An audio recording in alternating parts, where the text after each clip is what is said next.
Halo, jumpa lagi dengan sahabat sekolah. Assalamualaikum warahmatullahi wabarakatuh. Semoga sahabat semua dalam keadaan sehat walafiat dan dalam lindungan Allah Subhanahu wa taala. Dukung kami yang belum subscribe, silahkan subscribe, tekan tombol loncengnya biar tidak ketinggalan informasi, like dan share ke grup-grup yang lain. Bahasan kita bab 1 tentang kasus-kasus pelanggaran hak dan pengingkaran kewajiban warga negara. Bahasan yang pertama adalah pengertian hak. Apa itu hak? Mari kita bahas bersama-sama. Hak adalah sesuatu yang mutlak yang menjadi milik kita dan penggunaannya tergantung kepada kita sendiri. Sekarang kita bahas tentang hak warga negara Indonesia dalam Undang-Undang Dasar 1945. Yang pertama kita bahas pasal 27 ayat 2, atas pekerjaan dan penghidupan yang layak. Tiap warga negara berhak dan pekerjaannya, penghidupannya yang layak bagi kemanusiaan. Kemudian yang kedua, pasal 28B ayat 1, hak untuk membentuk keluarga dan melanjutkan keturunan melalui perkawinan yang sah. Kemudian pasal 28C ayat 1, hak untuk mengembangkan diri dan teknologi seni budaya demi meningkatkan kualitas hidupnya demi kesejahteraan hidup manusia. Kemudian pasal 28D ayat 1, hak atas pengakuan jaminan perlindungan dan kepastian hukum yang adil serta perlakuan yang sama di depan hukum. Kemudian pasal 28I ayat 1, hak untuk mempunyai hak milik pribadi, hak untuk hidup dan hati nurani, hak beragama, hak untuk tidak diperbudak. Kemudian kita lanjutkan tentang pasal 31 ayat 1, hak atas mendapatkan pendidikan. Jadi setiap warga negara berhak mendapatkan pendidikan. Mari kita lanjutkan sekarang tentang pelanggaran hak. Apa saja pelanggaran hak? Contohnya adalah ini ada 6 ya. Jadi 6 contoh pelanggaran hak. Jadi nanti kita akan bahas satu persatu apa saja contoh pelanggaran hak. Yang pertama adalah proses penegakan hukum masih belum optimal. Misalnya masih terjadi kasus salah tangkap, tidak mencerminkan pasal 27 ayat 1. Segala warga negara bersamaan kedudukannya di dalam hukum dan pemerintahan. Nah, ini melanggar pasal 27 ayat 1. Kemudian yang kedua, masih banyaknya kasus pelanggaran HAM seperti pembunuhan, pemerkosaan, KDRT ya, kekerasan dalam rumah tangga dan sebagainya. Nah, ini tidak mencerminkan pasal 28A sampai 28C yang membahas tentang hak asasi manusia. Nah, terus selanjutnya adalah masih tingginya kemiskinan dan angka pengangguran di negara kita. Padahal pasal 27 ayat 2 mengamanatkan bahwa tiap-tiap warga negara berhak atas pekerjaan dan penghidupan yang layak. Terus kita lanjutkan, angka putus sekolah yang cukup tinggi mengindikasikan belum terlaksananya sepenuhnya pasal 31 ayat 1 yang menyatakan bahwa setiap warga negara berhak mendapatkan pendidikan. Terus kita lanjutkan, sekarang masih terjadinya tindak kekerasan yang mengatasnamakan agama, misalnya penyerangan tempat peribadatan. Padahal pasal 29 ayat 2 menegaskan bahwa negara menjamin kemerdekaan tiap-tiap penduduk untuk memeluk agama dan kepercayaannya. Terus selanjutnya, pelanggaran contohnya adalah pelanggaran hak cipta, misalnya peredaran VCD atau DVD bajakan. Kemudian perilaku plagiat dalam membuat sebuah karya. Lanjutkan tentang pengertian kewajiban. Apa yang dimaksud dengan kewajiban? Kewajiban adalah sesuatu yang dilakukan dengan tanggung jawab. Itu adalah pengertian kewajiban. Kemudian kewajiban warga negara menurut atau di dalam Undang-Undang Dasar 1945. Yang pertama adalah diatur dalam Undang-Undang Dasar 1945, setiap warga negara wajib turut serta dalam membangun untuk membangun bangsa agar bangsa Indonesia kita bisa berkembang dan maju ke arah yang lebih baik. Jadi kita dijamin oleh Undang-Undang Dasar. Kemudian yang kedua, pasal 23A, wajib membayar pajak sehingga dapat dikatakan kewajiban membayar pajak oleh warga negara Indonesia merupakan wujud ketaatan terhadap hukum yang berlaku. Ini pasal 23A.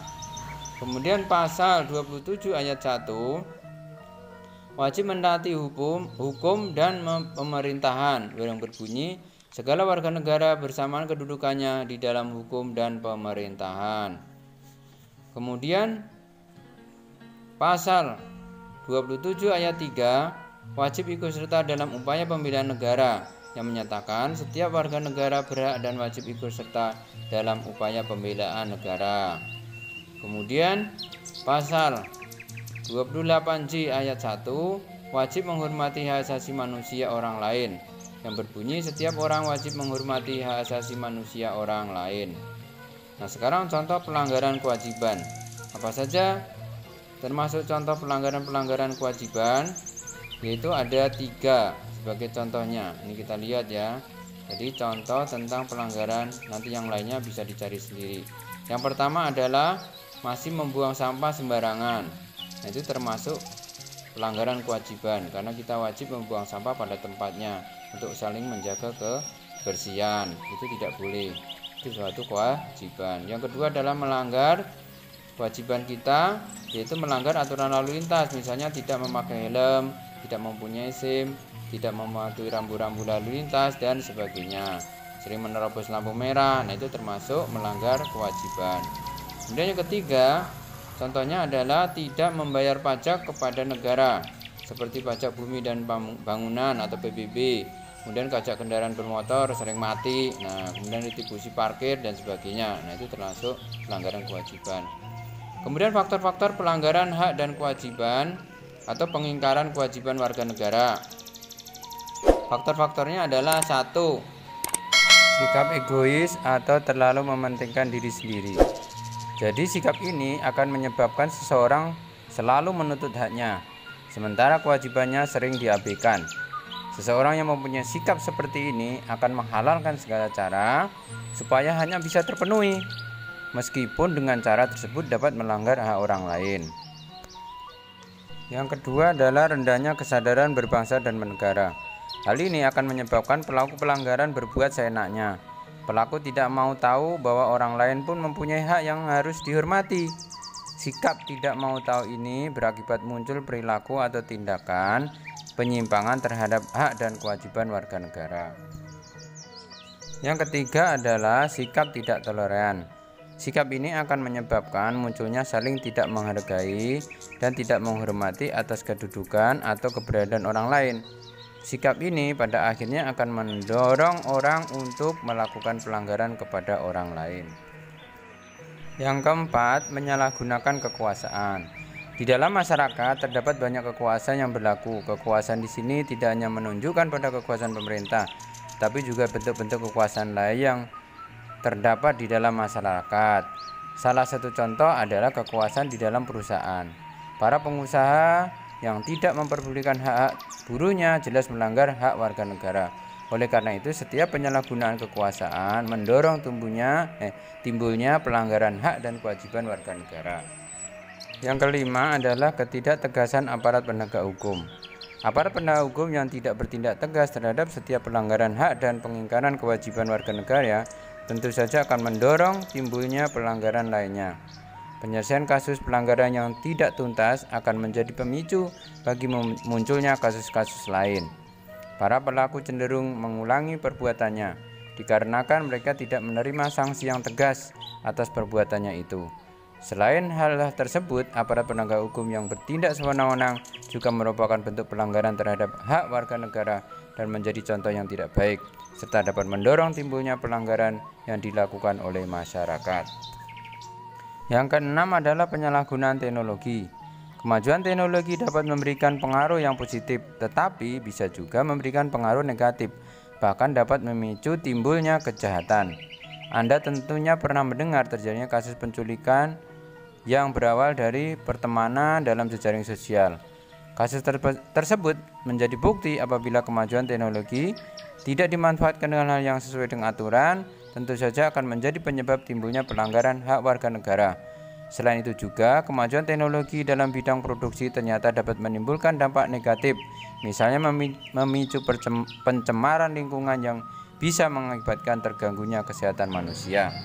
Sekarang kita lanjutkan tentang upaya pencegahan untuk mengatasi kasus-kasus pelanggaran hak dan pengingkaran kewajiban warga negara. Yang pertama adalah supremasi hukum dan demokrasi harus ditegakkan. Kemudian kedua, mengoptimalkan peran lembaga-lembaga tinggi negara. Ketiga, meningkatkan kualitas pelayanan publik. Kemudian meningkatkan pengawasan. Nah, ini beberapa hal tentang upaya peningkatan. Kemudian yang kelima adalah pendidikan tentang prinsip-prinsip kesadaran bernegara, yaitu dilakukan di kampus-kampus, sekolahan dan sebagainya. Keenam, meningkatkan profesionalisme lembaga keamanan dan pertahanan negara. Ketujuh, meningkatkan kerjasama antar kelompok atau golongan. Sini kalau ada pertanyaan silahkan isi di kolom komentar. Terima kasih, semoga bermanfaat. Silahkan yang belum subscribe silahkan di subscribe, tekan tombol loncengnya biar tidak ketinggalan informasi, like dan share ke grup-grup yang lain. Sekali lagi terima kasih dan mohon maaf jika ada kekurangannya. Sampai jumpa kembali di konten-konten berikutnya. Tidak lupa di channel Sahabat Sekolah. Dan sekian, wassalamualaikum warahmatullahi wabarakatuh.